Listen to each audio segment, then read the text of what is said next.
Got your wellies, yeah? Shit.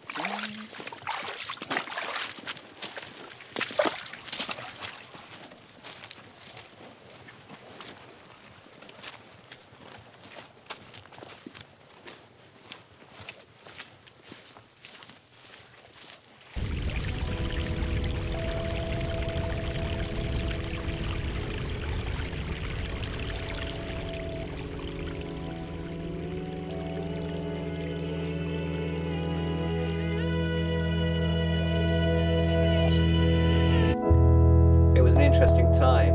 It was not so long after the war. There would been austerity. Then after the war, there'd been this rapid rise of prosperity and materialism, and a kind of optimism. But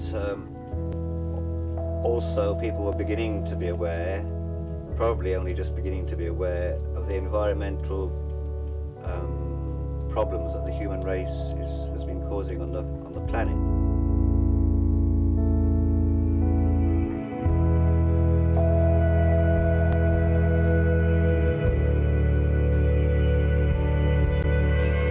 Ideal, which was a very beautiful ideal, one of freedom and love, peace, one in which human beings cooperate with each other, and also cooperate and respect the earth as well. And that was the hippie vision that started in the 1960s. And in the very early 70s, hippies who were interested in that way found themselves gravitating towards the festivals, especially the Windsor Free Festivals, which led to the Stonehenge Free Festivals. And it was through that network of festivals that some young people got together and decided that they wanted to do things in Wales, if possible. They couldn't find anywhere else to go. England was just too difficult to do it in. And luckily, a hippie had managed to buy a bit of land here in the very early 70s. And word got out, and by 1974 there was a little group of hippies here, small group. They hadn't turned on to teepees at that point. These ones, they had caravans and such like. But around that time, as a result of the Windsor Free Festivals, the teepee was discovered. Hold on, hold on, hold on.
Yeah, man.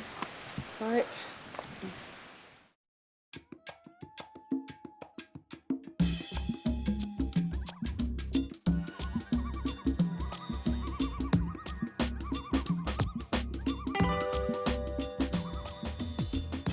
Came here, my daughter was 7 and my son was 2. So they were both young kids, but I had them in the city. And that's where I had the dream of coming to a place like this, some sort of land-based community. So when I discovered Tipi Valley through meeting some of the people who lived here, it was perfect, you know, to me. It was like everything I could have possibly dreamed of. English language was my best subject in school, so I was able to teach them to read and write. My daughter got a bit of help as well, the next teacher woman who lived just down the road. She used to go down there and do a bit of stuff with her occasionally. I lived here quite happily, and so did they, just playing all day.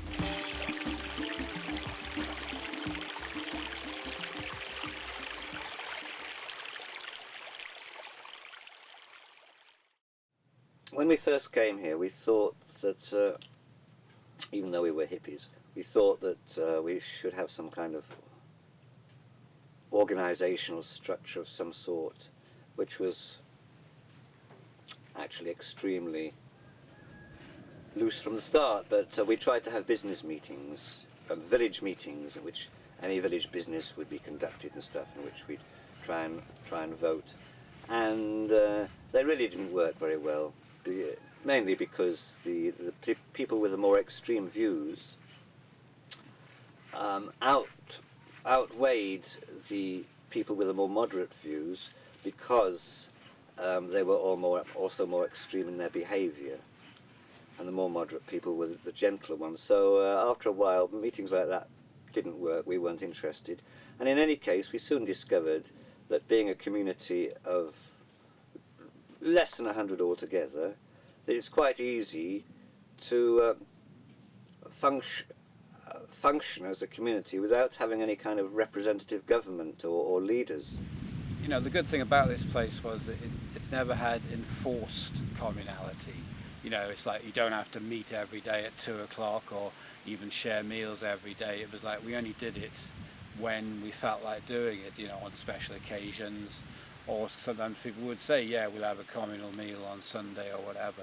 But it was, you know, more sporadic and more spontaneous. And that was one of the attractive things about this place, you know. And we do it simply by talking to each other, and you know who people are, and you soon know what it is they think about this and that. And we reach consensus or near consensus. And if you've got a good idea or a complaint, you just talk about it. And if it's got any substance to it, you'll find some enthusiasm for what it is you're saying, and things will happen. And so we work like that. That's what I'm working on. It's my inspiration. This is your project. Yeah, my inspiration. I like the idea of insulating, you know, and burning less wood, less fuel. Planting nuts, so that we can have nut trees around here. The most, the native nut is hazelnut, and so we use cultivated hazelnuts that are bigger, and so they're called cob nuts or and such like. And I also sweet chestnuts. I always grow 20 or 30, and this is one that was planted last year. I mean, I think you need to have some sort of idea about what you want to do with your time, especially if your kids go to school. I mean, you know, it means you've got that day free to sort of be productive or whatever, because you're not being required to look after your kids or be there for them. Living here is, in some ways, it's very luxurious. Because we're surrounded by 100% nature, and that's very luxurious. But it's also very arduous, in that instead of flicking a switch and paying your electricity bill, you have to provide all your own energy yourself. And firewood is the answer. So gathering firewood is a major preoccupation to make sure that we can survive, and luckily we now have many acres of woodland that has been regenerating for the last 35 years or so, most wonderful. So what are we doing now? We're going wooding Cool. to a pine forest.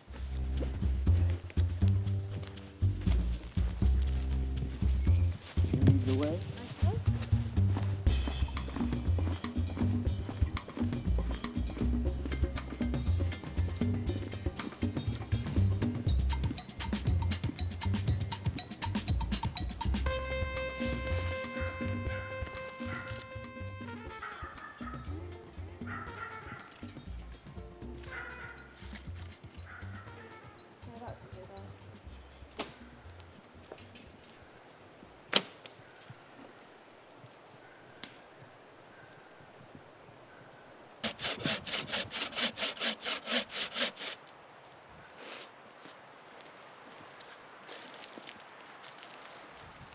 What's good about wood is that it is a carbon neutral source of fuel. And so however much I actually burn, it doesn't make any difference to the to my carbon footprint or to the carbon dioxide in the planet. It's exactly the same amount as it absorbed as the tree grew just outside my teepee when it grew. And so that's how I get all my fuel, is by dead wood and coppicing, and so that's a virtue of living in a teepee. It's very ecological in that sense.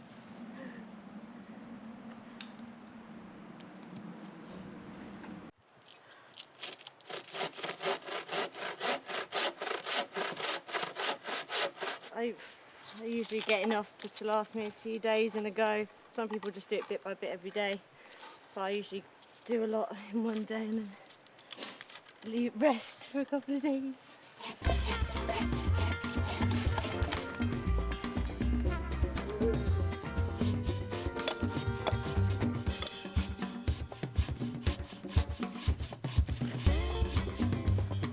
So, Mark, tell us, what's the experience so far?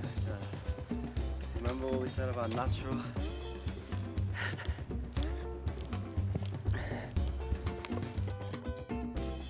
To be honest, it's only taken an hour or so it's not exactly a full day's work. Yeah, I mean, you get to spend as much time wooding as you want, really. The more you do, the warmer you are.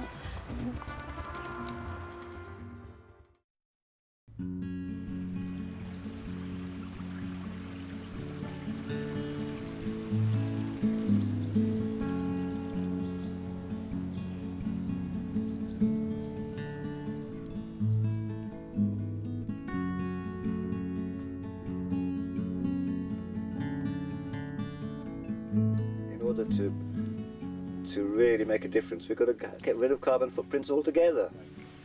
Do we have to wait until the resources run out before people change their ways? Well, it might be too late by then. I don't know. It might be too late already. I don't know. Why have I got a motor vehicle when I believe so passionately in living close to the earth and living environmentally? Why do I make this big compromise like that? And we all do it, so we're just not prepared to give up what we've got in order to make a dramatic change.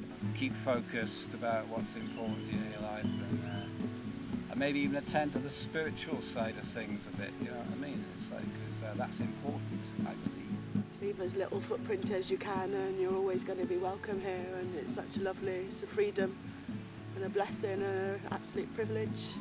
And at the moment, the rate of change to solving the problems that the humans are causing in global warming, the rate of change is not a percentage fast enough to get the job done by the time the job's needed to be done. Here, it's in nature, you know what I mean? Spirituality is in nature, I think, to a large extent, so if you're surrounded by it, then you can't help but take it on to a certain extent, you know what I mean? It's just becomes, it's in the air, you know. You've got more time to stop and consider and have a look at stuff, you know what I mean? And stand and stare and all that, you know. So I prefer to be optimistic in my outlook on the future of nature, but I'm not very optimistic about the future of man, because we're not changing our ways. But we're aware of it in so many ways, but we're not doing it. And so what hope is there? I mean, Mother Nature will survive. We may not.